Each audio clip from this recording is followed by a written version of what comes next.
Welcome, everyone, to the Happiness Journey with Dr. Dan podcast, where every journey is worth living. My name is Dr. Dan, and I'm your host for today's episode. I'm a bilingual cognitive behavior and neurolinguistic practitioner specializing in anger management issues, both court-appointed and private, marriage and relationship coaching, dissociative disorders, narcissistic personality disorders, depression, anxiety, dream analysis, and also provide life, business, and retirement coaching support. I provide individual one-on-one session in both French or English and also do group settings. If you need any assistance, reach out to DMV Therapy and Coaching Services at 301-325-1550, and our website can be found at lifecoachdanamzalak.com. In today's third episode of season 34, I'm very excited to have Michael McAdams as our special guest discussing the challenges individuals face in connecting with the spiritual realm, and we'll share through today's discussion how to unlock everyone's innate ability to communicate with the other side. So without further ado, and as with all of our previous episodes, I'll leave it to the guests to probably introduce themselves, as no one else can do a better job. Michael, the floor is yours. Hi, Dan. Thank you for having me on your show. My name is Michael McAdams. I'm a spiritual author and a spiritual teacher, and I have been involved in spiritual material for 30 years. Well, thank you so much, Mike, for being here today. And we're going to delve a little bit more about what is a spiritual teacher. And when we talk about spiritual, does it mean that you have the ability to be able to talk to those who have passed away, or those who have not had the chance to be able to have closure with their family member who have passed away? So if you could describe a little bit more details. I know this is a very, very difficult, I would say, topic to really comprehend. And is it real? I mean, is it like what we see in the movie Ghost, where Whoopi Goldberg was able to communicate with I forgot the name. Patrick Swayze. Yeah, Patrick, thank you. and be able to, at the end, let him go to the afterlife. But actually, what I do, I don't communicate with anyone who has passed on. What I am communicating with are our own spirit guides, spirit teachers that we are each blessed with. We have the innate ability to receive from our own spirit guides, spirit teachers. And spirit teachers are the same thing as angels, just viewed from a different perspective. I was brought up with a foundation of faith, church-based, Bible-based. My entire family were preachers, pastors. Actually, it was the Pentecostal church, which is pretty strict, pretty hardcore, literal interpretation of the Bible.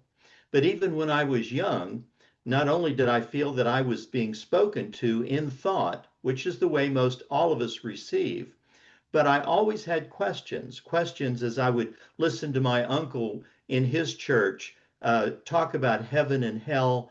And there were just a number of things that he would preach about that just didn't sit right, that just didn't feel right. I never, said anything to him, of course, but it was just as a seeker wanting to know the truth, the real truth of where we are, why are we here, why are we here, and what comes next when we cross over. So that is my background, and that is what I do. So if you could run by us a little bit more of a scenario where you talk about the spiritual aspect of of the religion, or spiritual aspect, can someone be spiritual with and being atheist? Well, people with the foundation of faith, I believe they have an advantage right off the bat because they're already communicating with the spiritual realm, which Christians would call heaven. But Mhm. I believe the spiritual realm is much more than just a place called heaven. And people with the foundation of faith are reaching out in prayer to God or their own spirit teachers. God may take care of the big things, but I believe that we all have our own individual spirit guides, spirit teachers that help us along our way, offering guidance, direction, and support. Many people believe they have a parking spot angel. Mhm. It's amazing to me that people, oh yeah, I have a parking spot angel. And when I'm in a hurry or when I'm going somewhere, I ask my parking spot angel for a spot. And lo and behold, they pull up to where they're going, maybe running a little late. There's somebody backing out and there's their spot. Mm. Wow. Okay. Well, I mean, I guess there's a an angel for everything that you wish in life. Then, I mean, especially if you feel that they're there and you truly believe that they're here to help. then yes, I think this is like the laws of attraction where thoughts become things. And if you think about something positive, it will eventually manifest. So is that something similar to those laws?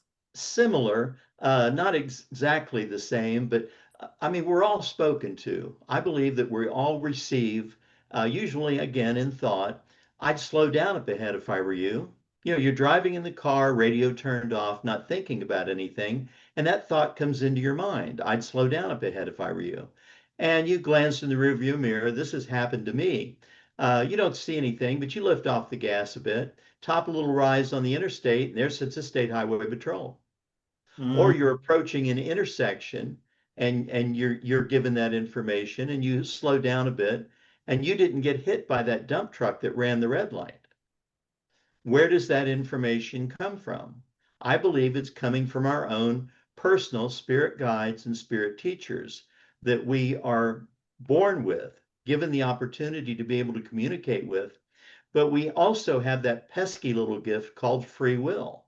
We mhm, can accept or reject any guidance, direction, information that we're given.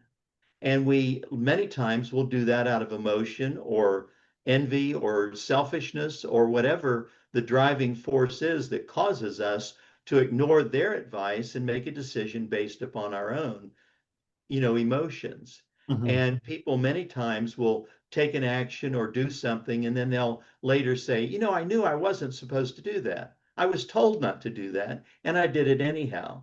And it did not work out very well.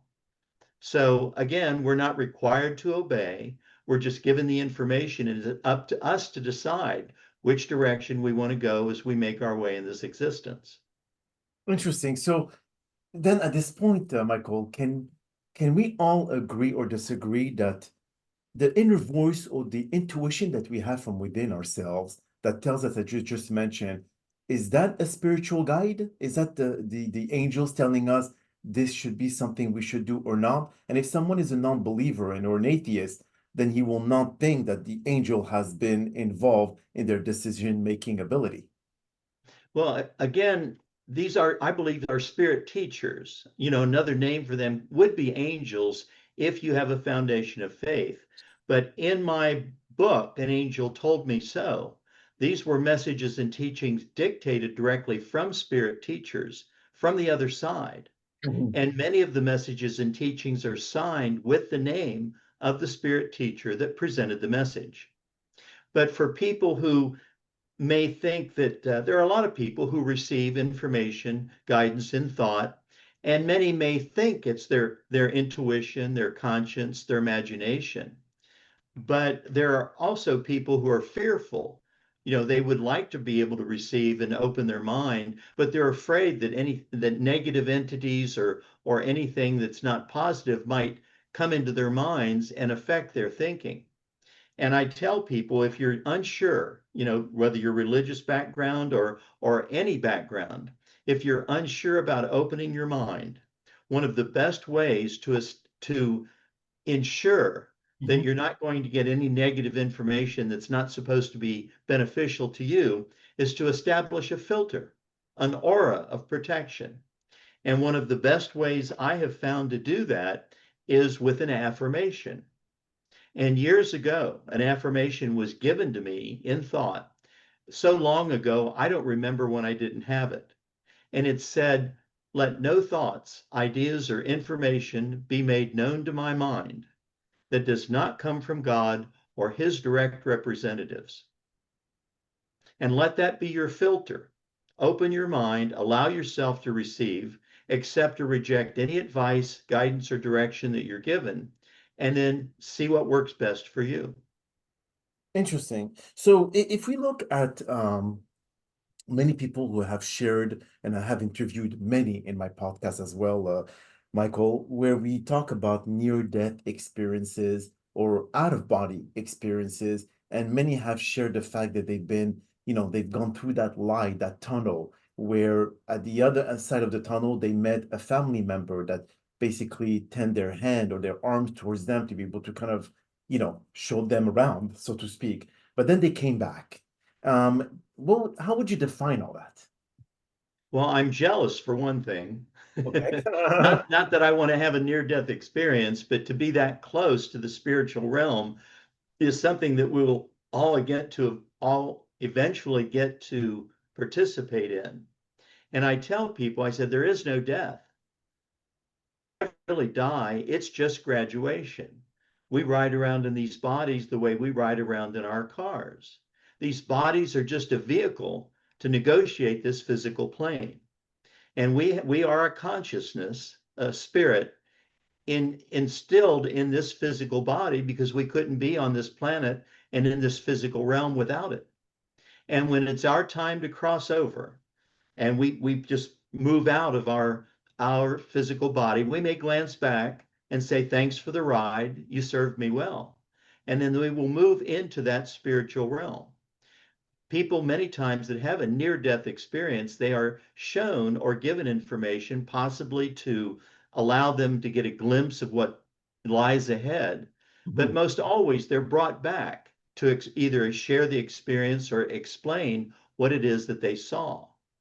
And the spiritual realm is almost as incomprehensibly vast as this physical universe. And there are environments of levels, various levels, and populated with an array of spirit guides, spirit teachers that we sometimes, will get to join. But I also believe that the earth could be a punishment planet. Maybe we are assigned here to a certain set of parents, to a certain social station for whatever it is that we're supposed to learn in this lifetime. Hmm.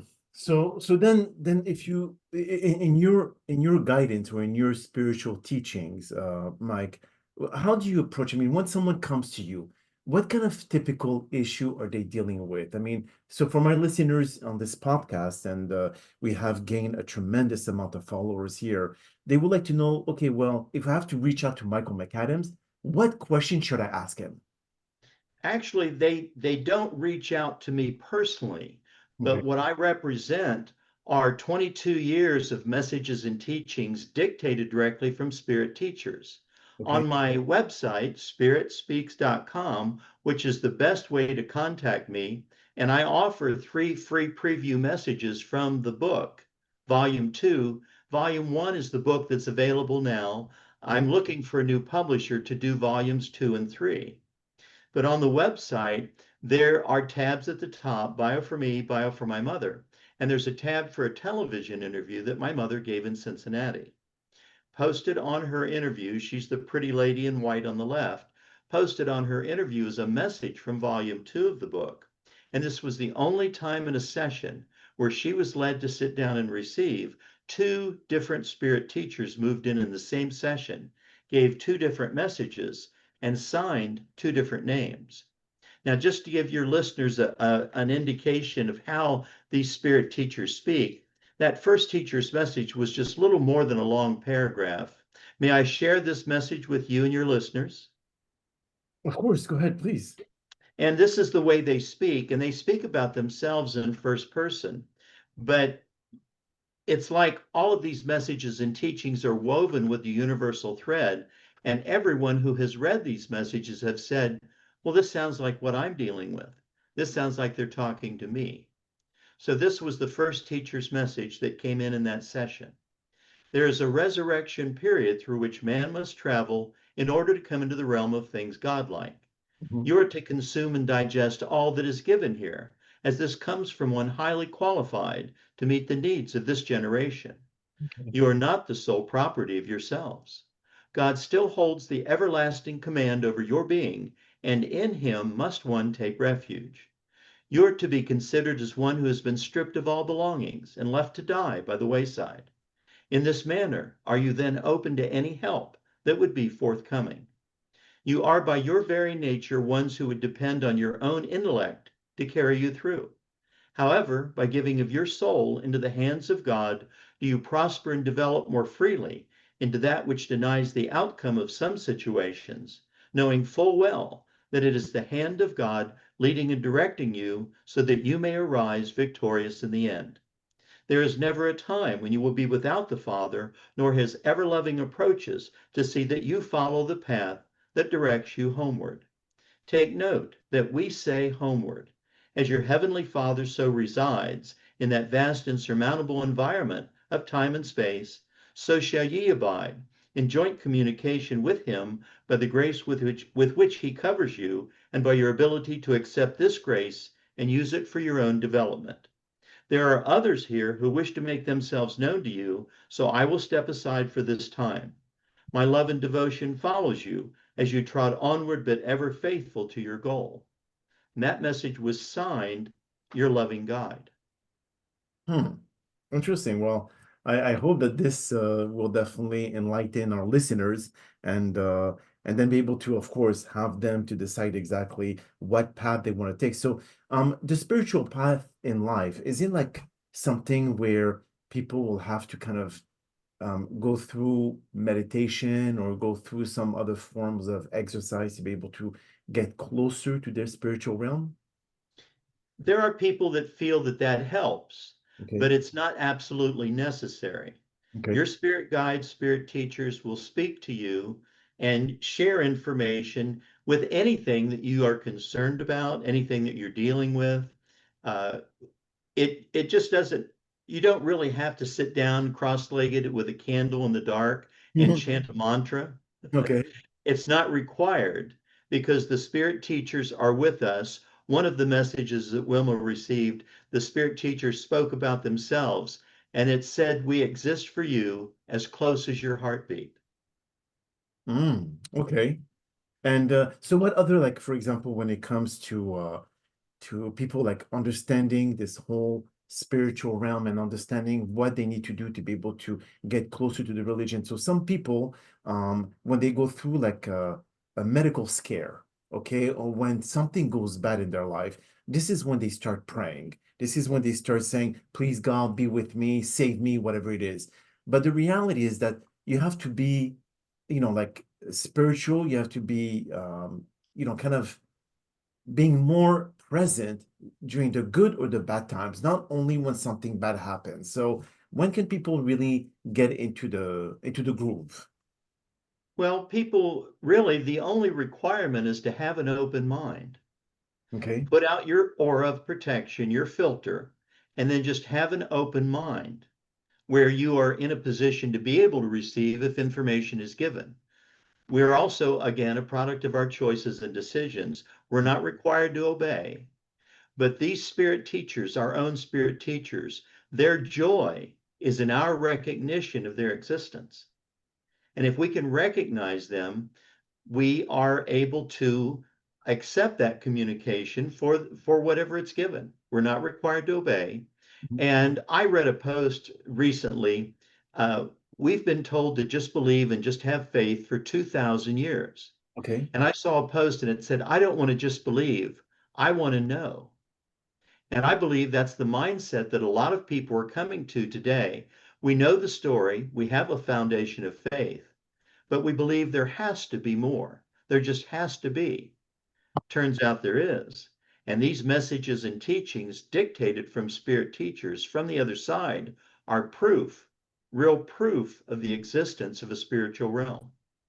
Yes, but at the same time, Michael, we have to think about practicality behind all of that. Yeah, it is great to be able to have the faith that things going to work out, to have the belief that everything is aligned properly, so everything will happen. But at the same time, I mean, I'm not sure if you heard about that joke where, oh, it's not a joke, it's I think a metaphor of some sort, where the guy is a very, like a religious person. He always prays to God about everything in his life, and then there's a big hurricane or a big flood coming in, and he's stuck on the top of the roof of his house, which is almost 95% flooded.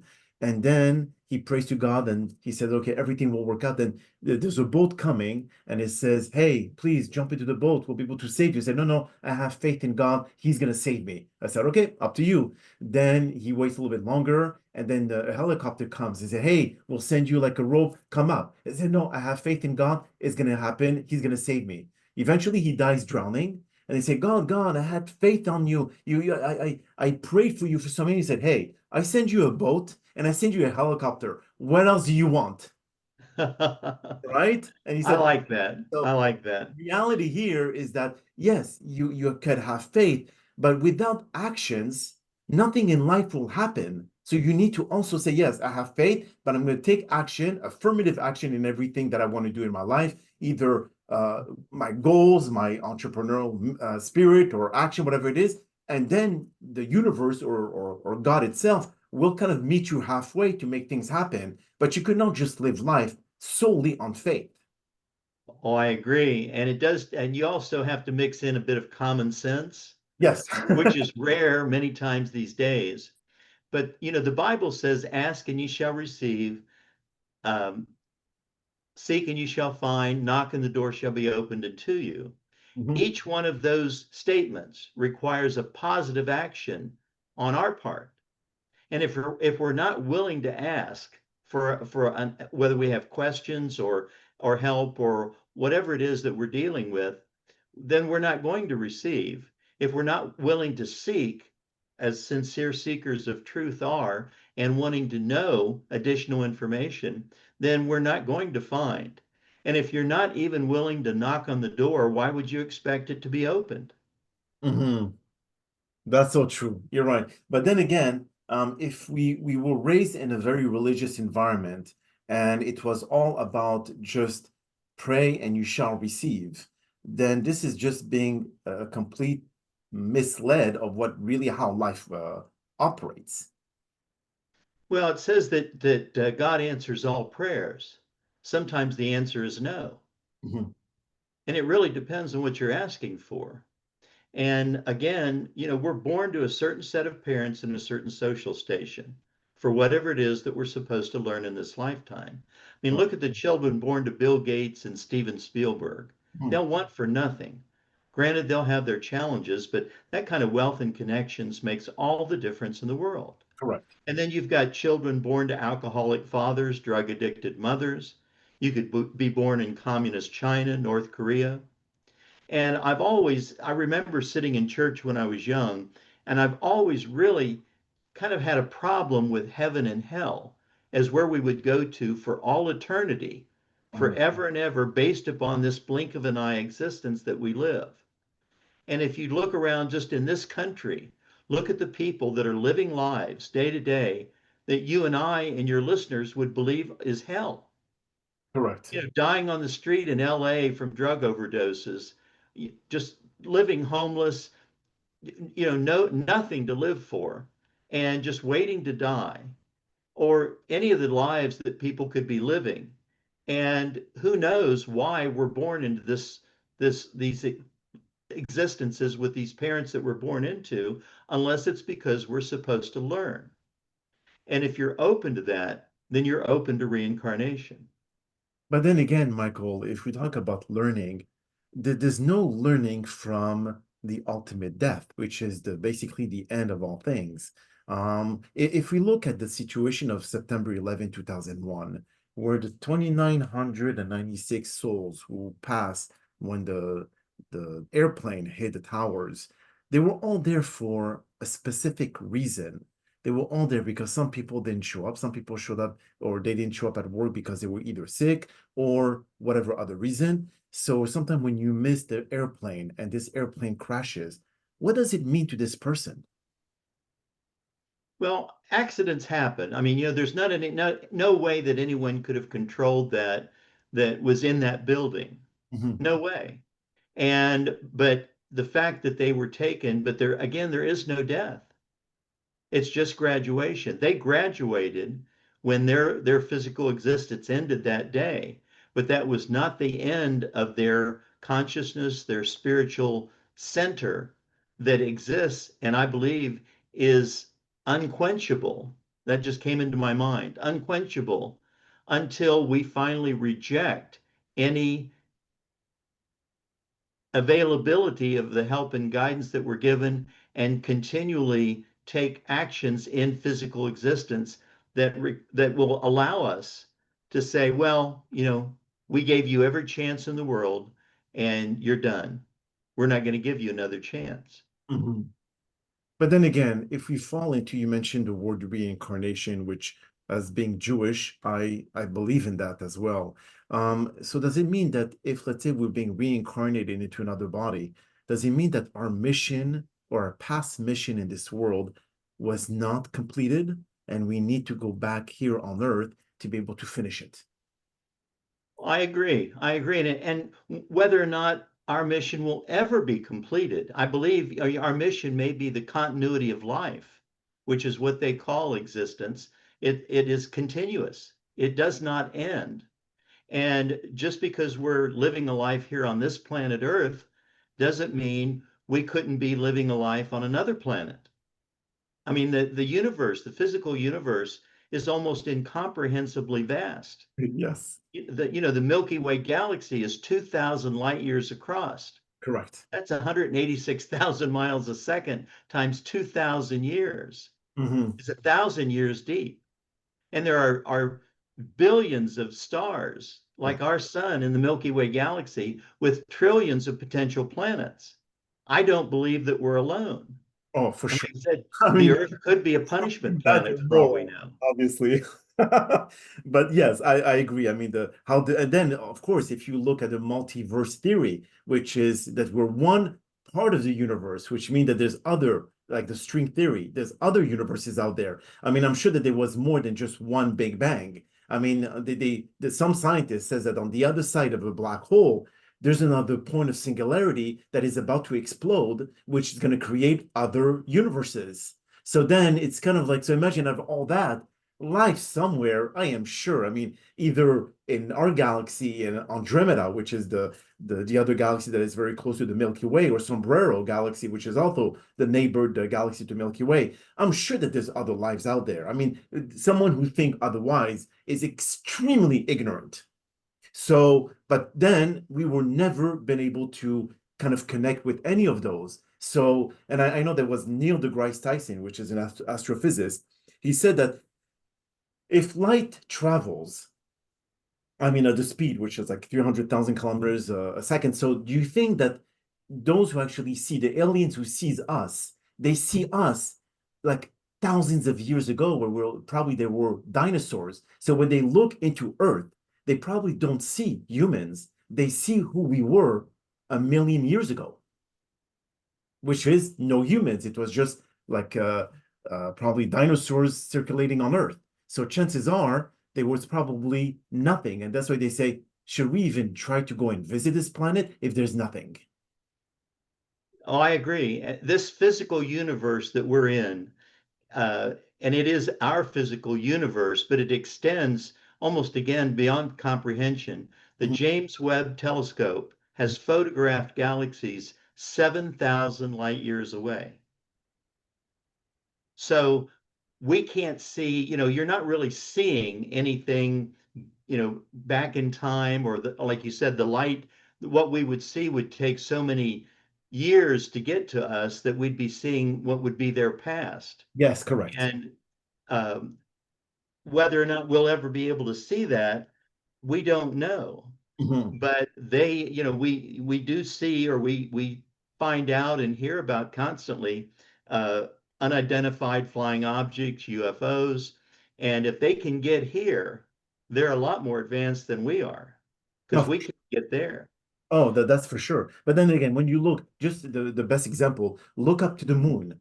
And the moon is located 286,000 miles away from Earth, which is basically 1 second into the past. So you look up, and the light that traveled is only like 1 second beforehand. So same thing for how aliens sees us, and it depends where they're located. They only seeing the past of what Earth is of today. So we will never be able to have any, or they will never have the interest to come and visit us if they don't see any, I would say, activity, like productive activity that we have now today, because all they can see is what we were a million years ago, which is probably nothing. I mean, especially Earth is what, 4.5 billion years old. So chances are there was nothing then. Well, if they have the explorer spirit, and if they are out there exploring realms and civilizations, just like Star Trek, Yeah. where they're exploring civilizations and they don't have to see what, from a distance, they can see up close.